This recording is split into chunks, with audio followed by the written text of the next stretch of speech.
So I bought this building at a train show. It's just marvelous. It needs some work. Obviously, somebody put in a lot of time on this thing. I just want to.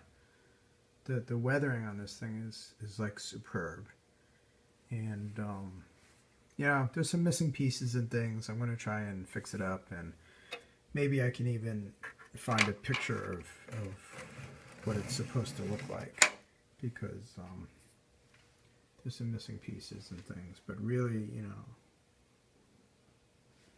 somebody put so much time into the weathering of this, and just all the detail on this thing. So I'm just getting back into trains. I used to do a little bit as a kid and build some models and motorize them from scratch and things like that. Kit bash, all that stuff. So getting back into that after a long time. But look at all the effort somebody put into this. And there's some pieces on top that need to get put back, and maybe a couple pieces up there don't even belong to it. I'm not sure. So there's some holes in this thing. You can see right there and down here. So I don't know what used to go there. Like I said, maybe I could find a picture and then I can recreate how this used to be. But one of the things I figured was it's got a couple windows missing, and I have the windows, but then like the door I don't have. It occurred to me it might be cool to just make like an old boarded up kind of thing for the window instead of putting the actual window back. And so a while back I had figured, instead of buying actual strips of wood, I could, use the coffee stirrers, and I've seen other people do this also. This must be an old trick. I actually, I thought of it, and then I looked online, and oh yeah, everybody thought of this like 100 years ago. But what I did was I decided to look in the box and see if I could find some old ones, because I don't really want the wood to look new. And in 1,000 coffee stirrers, you really can find a few that are pretty grungy. Okay. And so what I did was I cut a few of those into strips, and I think these are going to be pretty good in terms of grungy looking strips, as opposed to some of the other strips which are like more new looking. And some of these are really probably, like that one would be good maybe. And then the other thing I was going to do is maybe experiment a little bit with the colors. I've been looking at these markers that they have, and please forgive my poor videoing skills. But these testers colors, and so there's weathered black and various colors. So there's really 6 colors that I found. I think there's 3 more out there. I've seen them, but I haven't been able to locate them. But there's weathered brown, aged concrete, roof brown, earth, mud, and grime. And so, I basically laid all these out on the card so that I could see what they look like. And then I also wanted to see what they would look like on the strips. And so painted a few of the strips with these guys. And so, hold on a sec. Let me just line everything up on the desk here. Give me a second here. So like for these ones,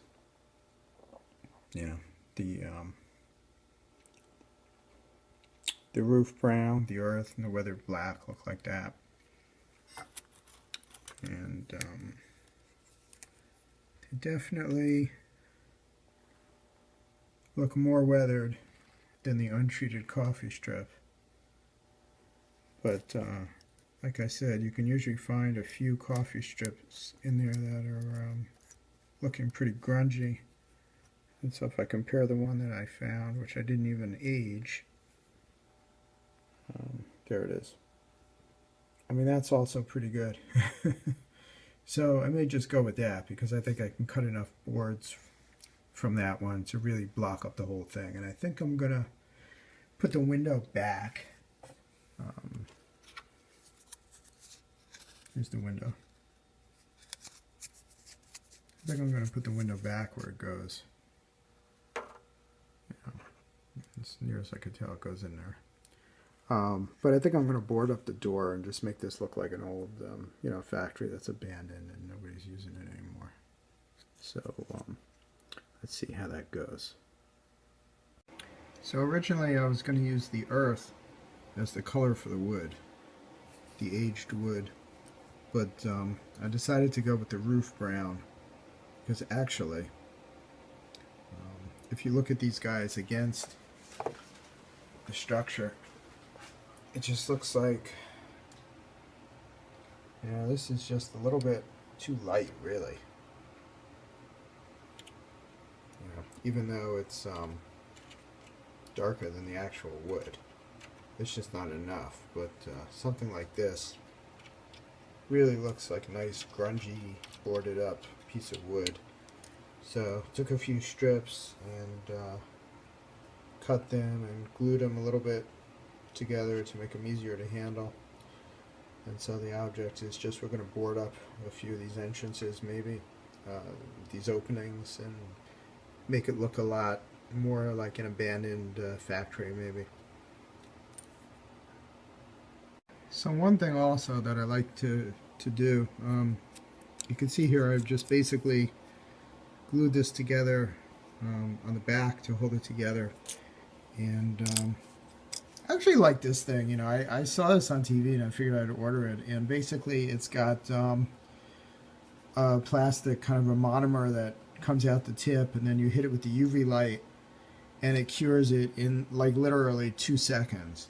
And so it's really, I found it's really great that you you just basically take the cap off and you dab it a couple of times, and then you flip it over and you squeeze the thing and it lights up and it cures it. And I don't remember how much I paid for this. It wasn't really that much, but I find that it's really good just as something really quick to glue things together. It sets right away and it works on any material. So you can do the same thing with super glue and crazy glue and whatnot, but that sets up in a couple seconds whether you want it to or not. This doesn't set up until you actually want it to. And so I found this is pretty handy, and I'm using this thing more and more. Just don't look at the light when you squeeze it on the end, because it gives off UV, so just kind of turn your head to the side. So I decided to give this kind of a more abandoned, beat up view. So what I'm going to do is just kind of take these planks that I weathered a little bit and span them across the doorway, and we'll see how that looks. I figure the building is so big, and each side is great, but you can't see all 4 sides at once if you put on a layout. So this side will have more of a beat up, abandoned view, and if I want to I can turn it around, and the back of the building actually looks like it's more being used. It's got like boxes and things piled up there, and it looks like it's shipping and receiving. So here's the finished product for that.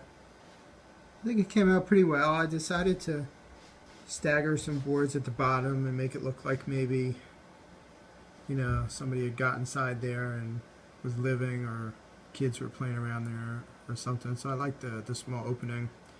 And then up around the top here, there was some missing paint and some glue, so I just kind of dabbed some black on that. So I think that looks pretty good.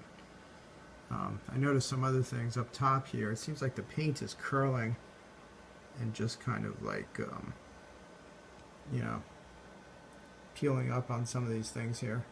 So it looks to me like maybe some kind of rusty red and then kind of spritz some black on top of it or something might fix that. So I think that'll be the next thing I attempt. And then I got to put this window back here. And there's some other things. It's missing a couple windows on the sides.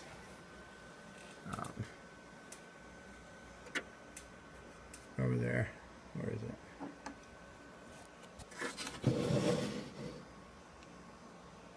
There we go. Got another window missing there, and we got something up there, but that's easy enough to glue back. This little thing.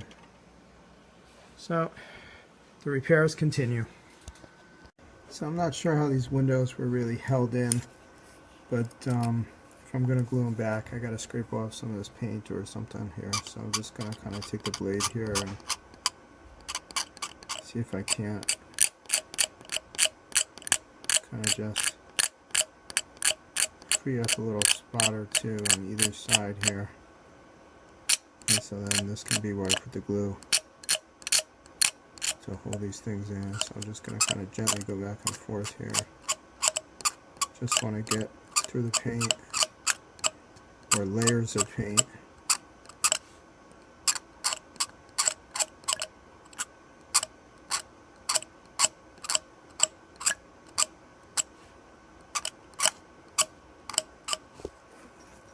Same thing on the bottom. So the bottom I had got through some. And of course a little bit came off that I didn't want to come off on the windowsill. So that's going to have to be another touch up, but so be it. I just like restoring these things. You know, you find them at train shows and there's a few pieces broken or whatever, but it's basically a good building, and I just feel like putting the time in and, you know, getting this thing back on a layout as opposed to starting something from scratch. But I imagine I'll do some of those too. So it seems like for every piece that I put on this building, I knock another smaller piece off. So this little thing came off, which was attached right about here, and not quite sure what the purpose of that thing was, but some kind of like a spout or something. I'm not sure. It was hanging down like this, so we'll get to that in a minute. So not sure exactly how I'm going to get this thing in there, but I imagine I'll just kind of finagle it in and glue it and then pull it back so that it sits. So I'm not sure if I'll be able to film that. Let me try. Okay, so we're going to attempt to film it, but if I have to, I'm going to turn the camera off. But basically doing this with one hand. The idea is to just kind of get it in there and position it where it's going to go. And it is giving me a little bit of trouble with one hand because I really need to move this thing. Hold on, I gotta put the camera down.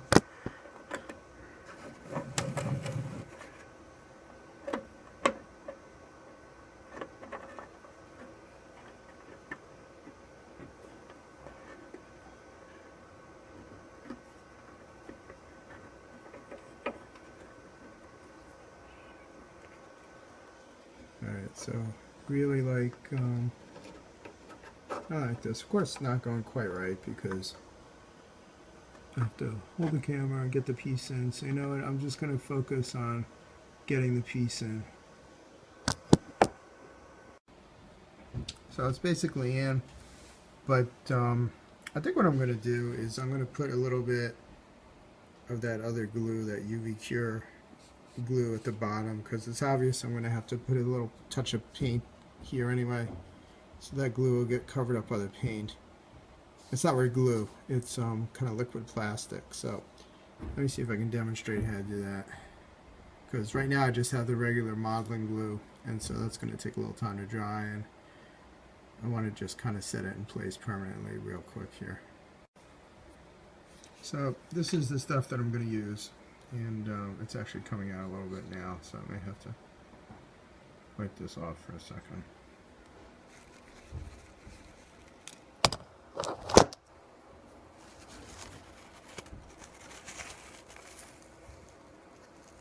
Yeah, so I still haven't mastered the art of filming, and I don't have anybody to hold this thing, and I'm not really sure how to set it up. Basically, I'm going to dab it here, then cure it with the light. So I will try and capture this thing adequately. I'm not sure if I can though.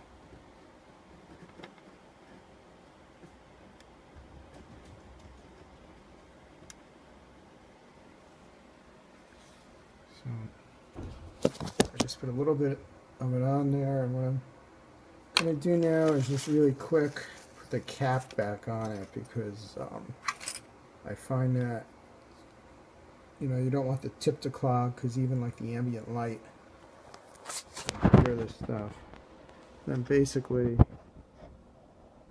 you just give it 2 seconds like that.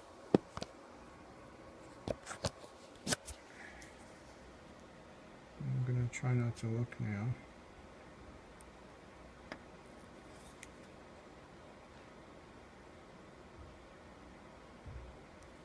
Okay, so that should basically do it.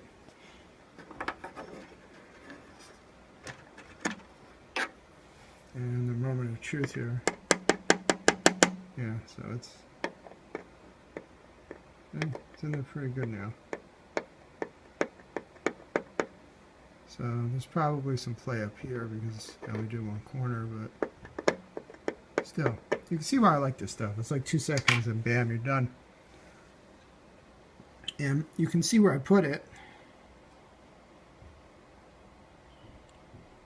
But like I said, I'm going to repaint this bottom thing with something to get it to match. And who knows, maybe I'll wind up repainting this whole side of the building, because the side of the building has some weird color going on. It's got like this greenish tinge going down it.